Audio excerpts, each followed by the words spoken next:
Dios los bendiga a todos, hermanos. Vamos a abrir la Biblia en esta noche, en el libro de los Hechos de los Apóstoles. Y el capítulo que leemos es el capítulo 8. Y el versículo 14 en adelante dice: cuando los apóstoles que estaban en Jerusalén oyeron que Samaria había recibido la palabra de Dios, enviaron allá a Pedro y a Juan, los cuales, habiendo venido, oraron por ellos para que recibiesen el Espíritu Santo, porque aún no había descendido sobre ninguno de ellos, sino que solamente habían sido bautizados en el nombre de Jesús. Entonces les imponían las manos y recibían el Espíritu Santo.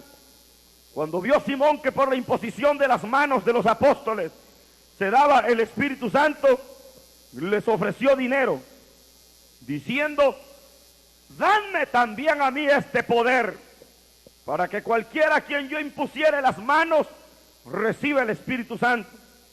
Entonces Pedro le dijo: tu dinero perezca contigo, porque has pensado que el don de Dios se obtiene con dinero.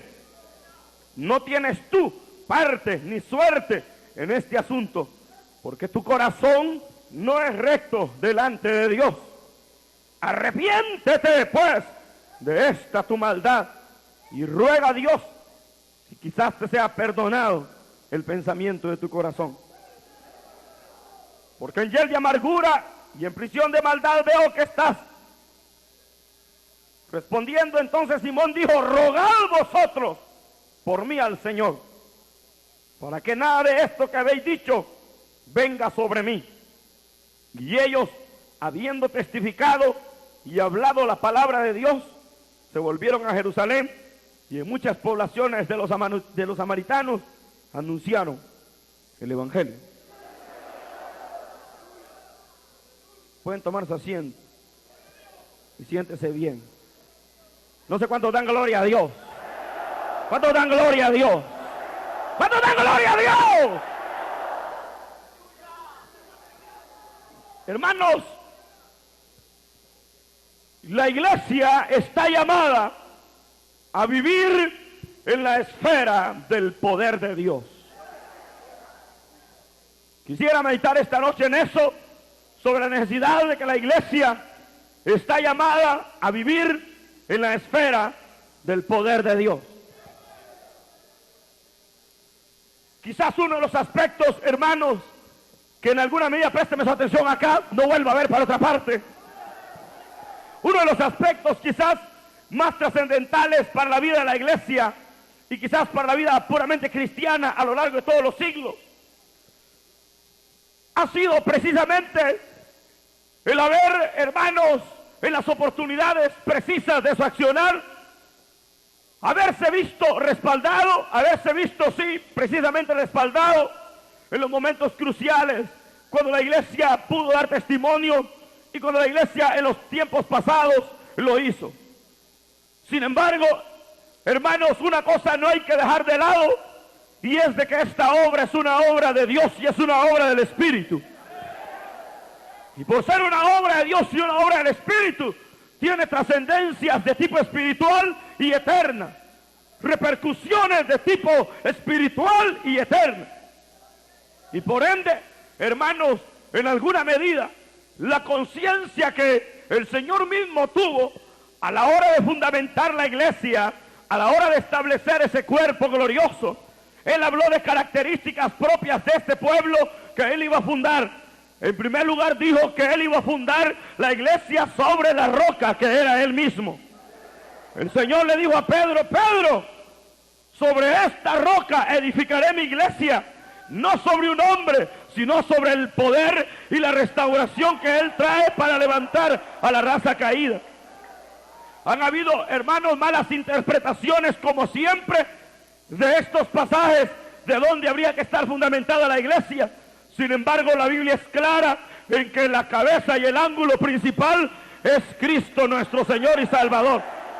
Él es la cabeza y la iglesia es su cuerpo, la amada del Cordero. Él estableció la iglesia en la tierra, y al establecerla el Señor determinó un caminar sin retroceso, en primer lugar para el pueblo que Él habría de llamar. Pablo, si es que él escribió el libro de Hebreos, dice que nosotros no somos de los que volvemos atrás, sino de los que vamos hacia adelante, hacia una conquista plena. El Señor mismo estableció a la iglesia, que dijo que ni las puertas del infierno prevalecerían contra la iglesia. Él habló que sería un pueblo santo, un pueblo adquirido por Dios, una nación santa, reyes y sacerdotes sobre la faz de la tierra. El cuerpo de Cristo aquí en la tierra serían embajadores, y seríamos embajadores en nombre de Cristo. Digan amén, pues. Son pueblo adquirido, son nación santa, son el pueblo de Dios, embajadores en nombre de Cristo, más que vencedores. Ni las puertas del infierno nos detienen, no hay demonio que se ponga delante. Esos fueron los fundamentos reales que el Señor estableció para su pueblo. Y aparte de eso, habló de la singularidad que la iglesia tendría. La iglesia sería una, y no serían muchas, sino una. Pueden ser muchas las organizaciones, pero una es la iglesia del Cordero de Dios. Pueden haber muchos hombres sentados en las congregaciones, pero una es la iglesia del Cordero de Dios. Y esta iglesia es la que ha sido lavada en la sangre del Cordero, los que han recibido la regeneración, la santificación y la salvación por medio del poder de Dios. Él habló de que la iglesia sería sin precedentes. Aparte que la iglesia conquistaría el mundo entero, y habló de lo ilimitado que la iglesia iría a lo largo de todo su peregrinar. Habló también que éramos peregrinos sobre la tierra. No, nuestra morada no está aquí en la tierra, nuestra morada está reservada en los cielos, de donde esperamos al Salvador, a nuestro Señor Jesucristo, el cual transformará este cuerpo de humillación en uno semejante a la gloria de Él.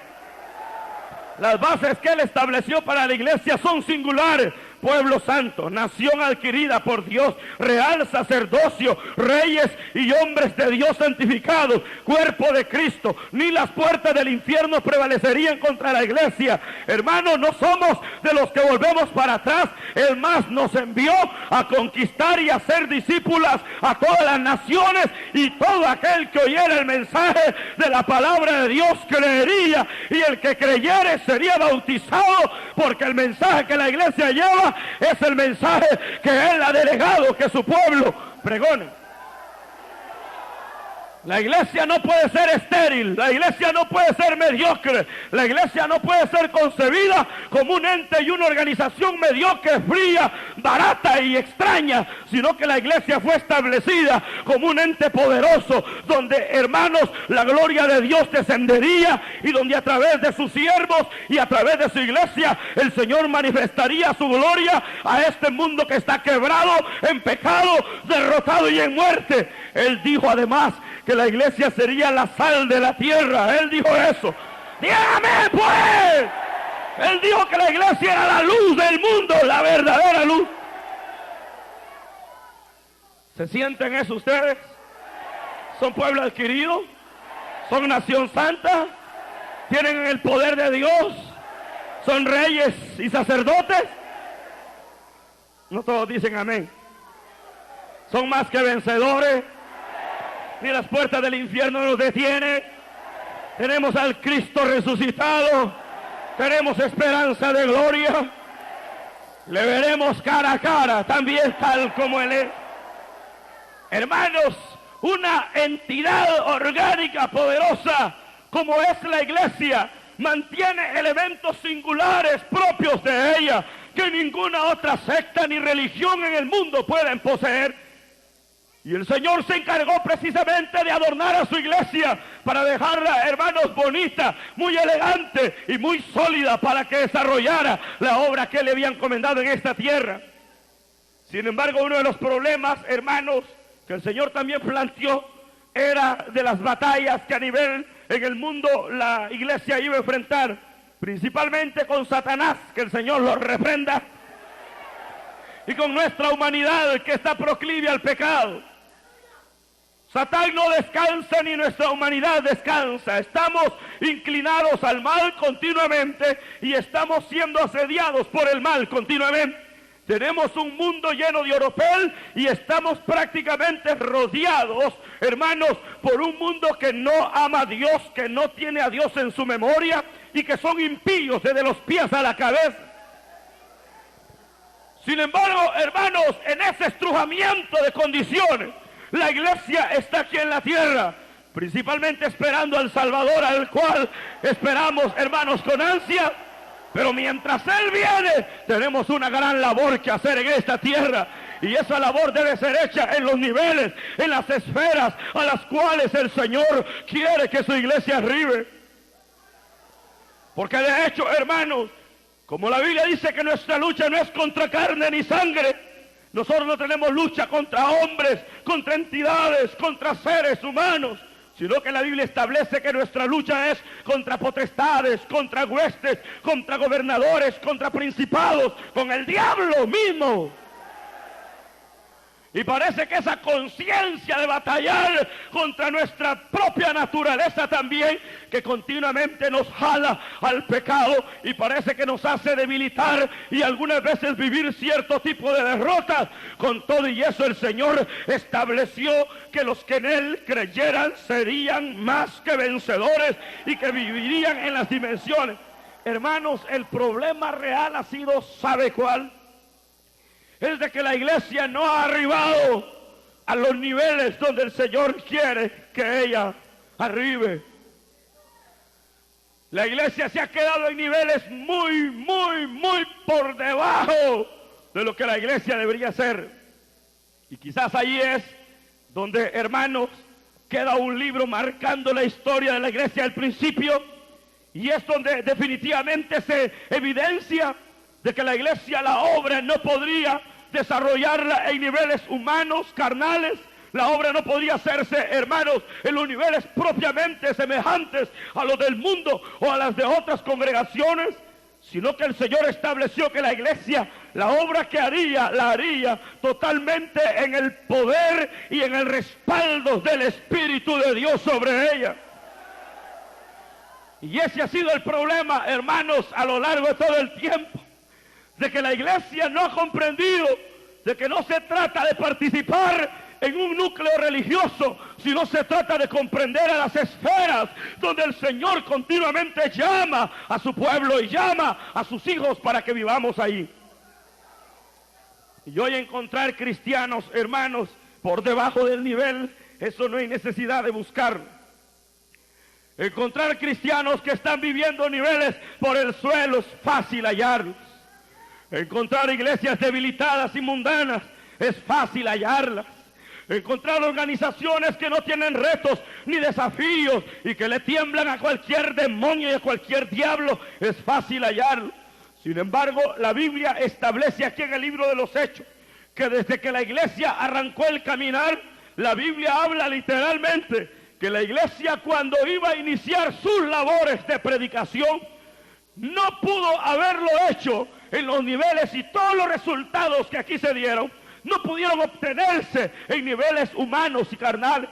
Jesús fue enfático y a los primeros 120 discípulos el Señor les dijo: vayan y hagan discípulos a todas las naciones, el que creyere será salvo y el que no creyere será condenado. Los discípulos inmediatamente dieron la vuelta e iban de camino. Cuando iban de camino, Cristo los frena y le dice: ¡alto! Esperen en Jerusalén hasta que seáis investidos. ¿Y qué no basta con la delegación, Señor? ¡No! El Señor le dijo: hasta que seáis investidos del poder de lo alto. Eso fue lo que le dijo. Y allí, hermanos, de una sola vez los enmarcó, haciéndoles ver que lo que se iba a ir a enfrentar no iba a ser en los niveles humanos, carnales, sino que tenía que ser en la esfera del poder del Espíritu de Dios. Los discípulos se quedaron 10 días, un día. Ellos no sabían que venía. Sí sabían que había una promesa para ellos, Pedro mismo había reconfirmado momentos después de que el Espíritu había venido, de que era una promesa que estaba en el libro de Joel, en el capítulo 2, de que habría un derramamiento del Espíritu, que el poder de Dios vendría y que el avivamiento haría una aparición. Sin embargo, los discípulos que estaban ahí esperaban 10 días, 1, 2, 3, 4, 5, 7, 8, 9 días, esperando sometidos a ver qué era ese asunto del poder. Allí estaban algo bautistas todavía. 10 días todavía eran bautistas. Digo bautistas porque ellos no creen en el Espíritu Santo. No creen en el poder del Espíritu, en el bautismo del Espíritu, en los dones del Espíritu. Igual estaban los discípulos ahí. 10 días pasaron.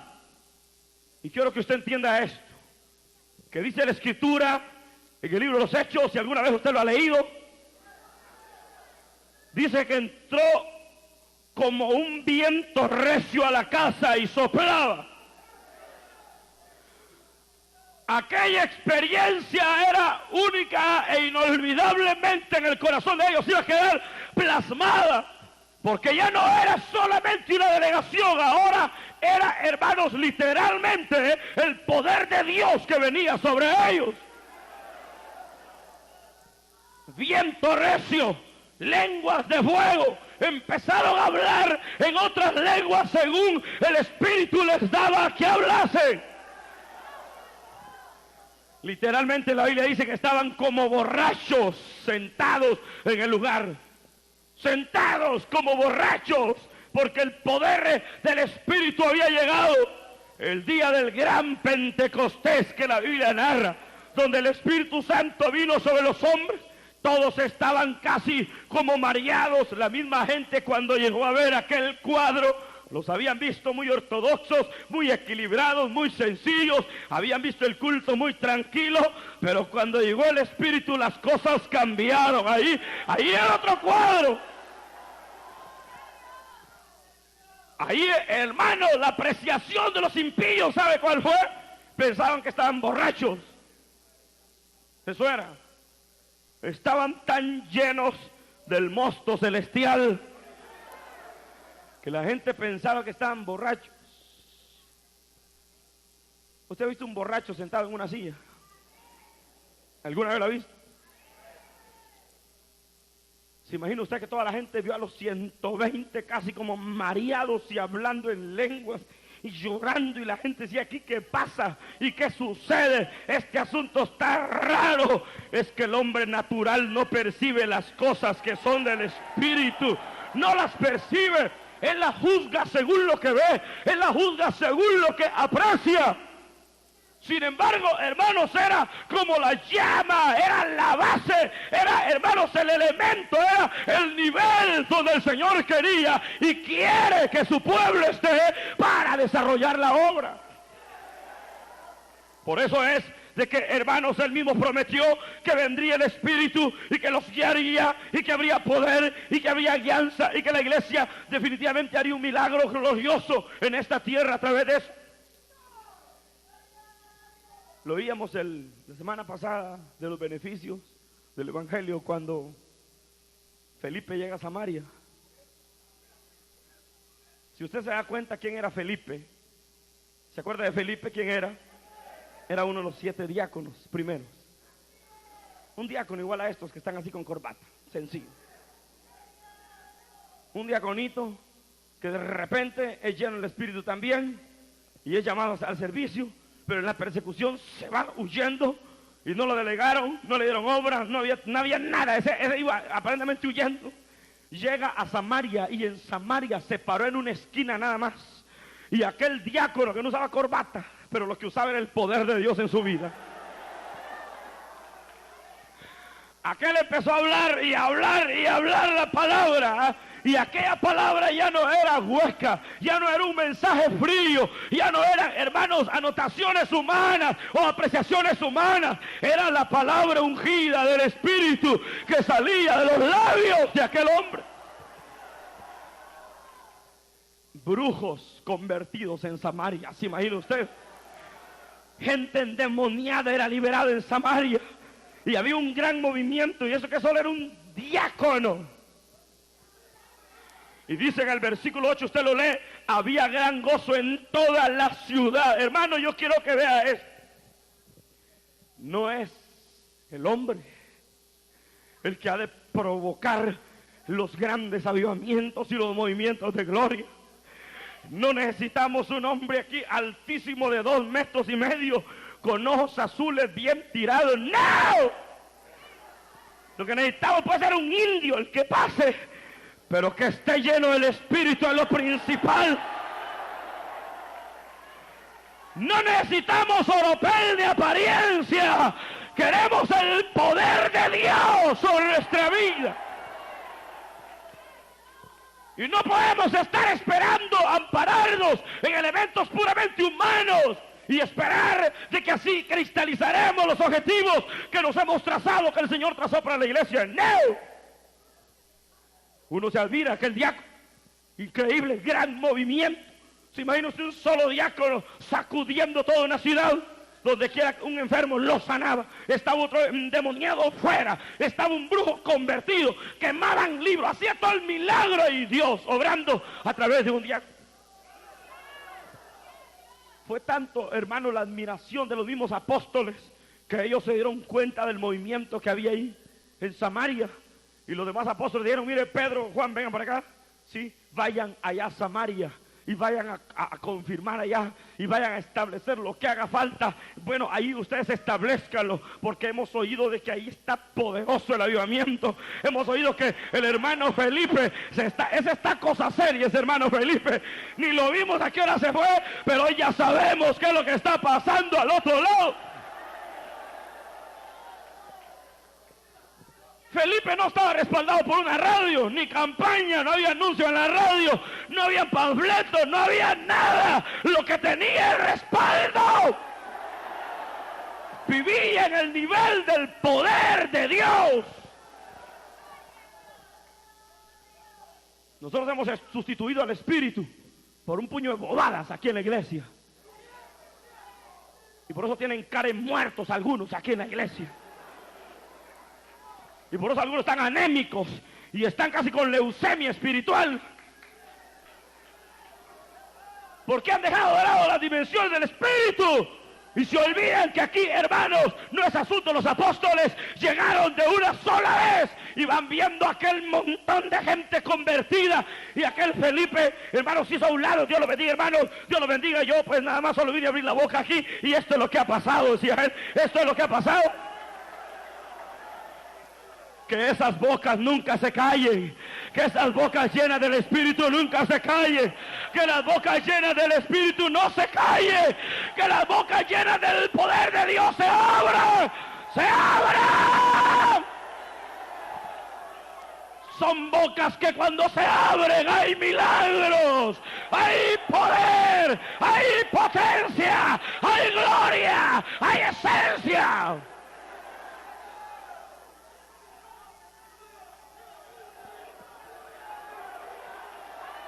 Los mismos apóstoles, hermanos, cuando llegaron se impresionaron. Y esto que ya eran 2 hombres, eran columnas de la iglesia.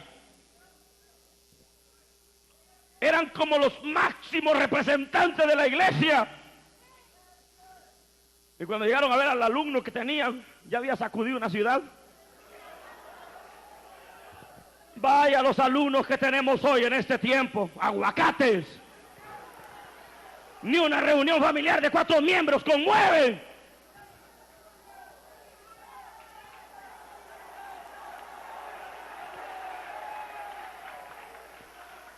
Y todo el mal no es porque no sepan que homilética, hermenéutica está bien. Yo estoy de acuerdo en que hay que usar el conocimiento, no hay que ser tan tonto uno. Yo estoy de acuerdo que hay que leer. Y que, hermanos, hay que luchar por trazar la escritura. Pero ¿de qué sirve, hermanos, que pudiéramos dar cantidades y cataratas de sesos si no hay espíritu? Lo que importa es basarnos en la palabra y, hermanos, rogar que nuestra vida esté en el poder.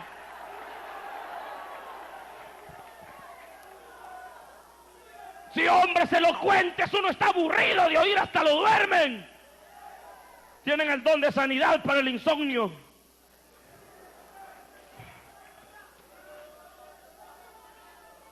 Hay predicadores que cuando la gente nunca duerme, venga aquí, no van a dormir.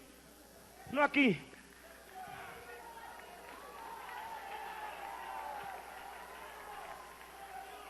Pero hermanos, el Señor nos ha llamado a vivir en esa esfera del poder.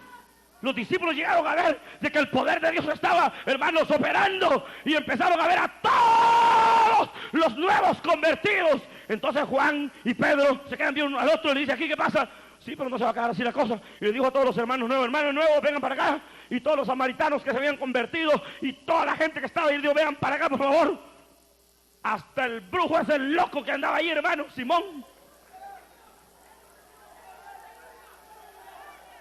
¿Se imagina? La gente es tonta. No ustedes, sino la gente.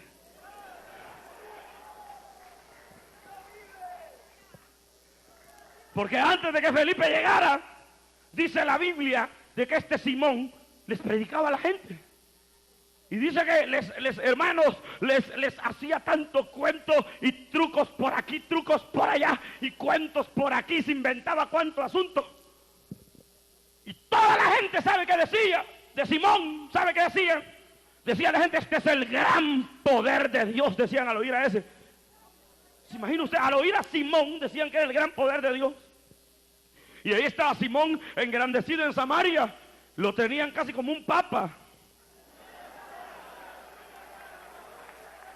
El problema es que, mire, y no le estoy tirando al papa, sino a él mismo. Hay gente que se molesta porque uno habla en contra del papa. Hermano, usted sabe, yo sé, hay gente que se molesta, sinceramente. Hay gente que cree que uno dice, no mencione al Papa, que es peligroso. Mire, hermano, el error es error, y la mentira es mentira, y la mentira será mentira siempre, y el engaño es engaño. Yo como no voy a decir que los mormones son herejes, son falsos. ¿Y qué?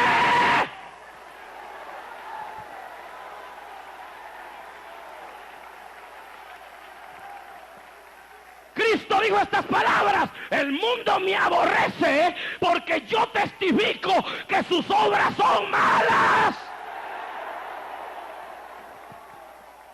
Yo creo que yo personalmente, se lo digo como pastor, yo no paso aquí para agradar a nadie, hermano.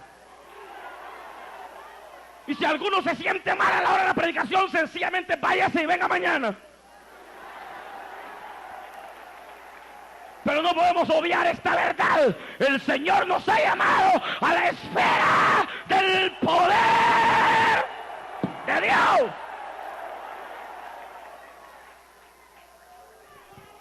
Eso es el nivel de la iglesia: conversiones, poder, potencia, milagros, brujos convertidos, hombres impíos renovados. Eso es lo que había, ese era el ambiente de la iglesia al principio.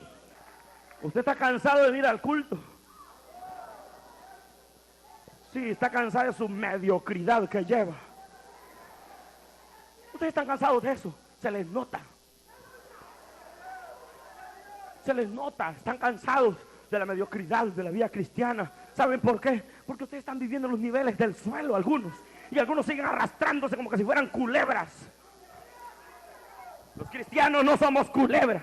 A nosotros nos dieron las alas del águila para volar a las alturas del Espíritu. ¡Gloria a Dios! ¡Diga gloria a Dios! Ya ni gloria a Dios puede decir, ¡diga gloria a Dios! Por eso es de que, hermanos, cuando Pedro y Juan llegan, ¿sabe a qué nivel? Ellos no llegaron a una... es que ahí no era iglesia bautista la que habían llegado. Ahí no. Ahí lo que vieron, avivamiento, un hombrecito de Dios predicando, salvando. Y llega Pedro y Juan y encuentran a aquella gente llorando, tocada, sanando, y el otro brujo impresionado, porque ese brujo hacía, hermanos, puño de cuentos así, como se hacen ahora algunas gentes. A puro cuento tienen a la gente. Hermanos, nosotros no podemos estar con juegos artificiales. Aquí queremos balas de verdad. Los predicadores de ahora ponen puros juegos artificiales. ¡Pa, pa! Se oyen como que suena todo, pero no matan ni una mosca. Lo mismo está este brujo. Este brujo hacía cuentos y toda la gente, y como la gente, como dije que era tonta, no ustedes, sino que la gente es algo tonta. Sí, porque la gente le cree a cualquiera que se pare y le diga un puño de locura, la gente va detrás de él sin saber que les dice que creen ni nada. ¿Ustedes nunca cargaron ídolos? ¿Prendieron velas a algún ídolo de esos? Ay, ¿por qué les da pena si era verdad?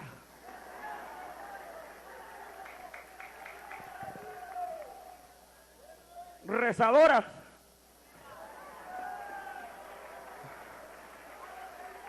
Beatas de la iglesia. Allí estaba, creyendo que eso era el gran poder de Dios. Pero gracias a la bendita misericordia que se nos reveló. ¡Aleluya! Y ahora entendemos que el evangelio es poder y potencia. Poder y potencia. El evangelio es ¿qué? ¿Qué? ¡Potencia! Llegaron ahí los dos. Le vamos a ayudar, hermano, pero la ayuda, ¿sabe qué era? No eran los niveles carnales. No era, mire, le vamos a ayudar a ordenar a la gente, le vamos a dar de comer. No. La mayoría no tenía el Espíritu Santo. Y ahora le dijo, Pedro dijo, Juan, mira, los hermanos no pueden quedarse así en ese nivel. Tienen que aceptar a Cristo, está bien, pero es el momento que sean llenos del Espíritu. Vaya, hermanos samaritanos, hagan filas aquí. El puño de hermanos nuevecitos allá haciendo fila, algo nos van a dar.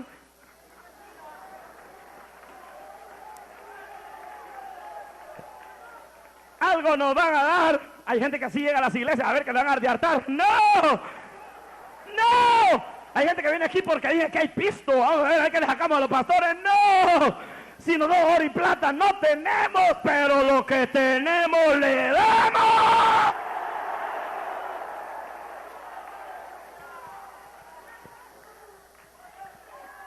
Y Pedro ya estaba habituado a eso. Él no llevaba nada. Es que los hombres de Dios no andamos detrás del dinero como este Simón.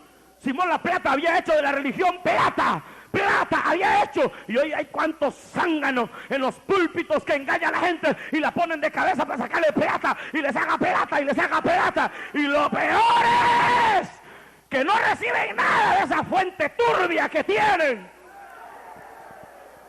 Si alguno oye este mensaje por la radio, sálgase de esas cuevas y véngase aquí donde hay agua viva.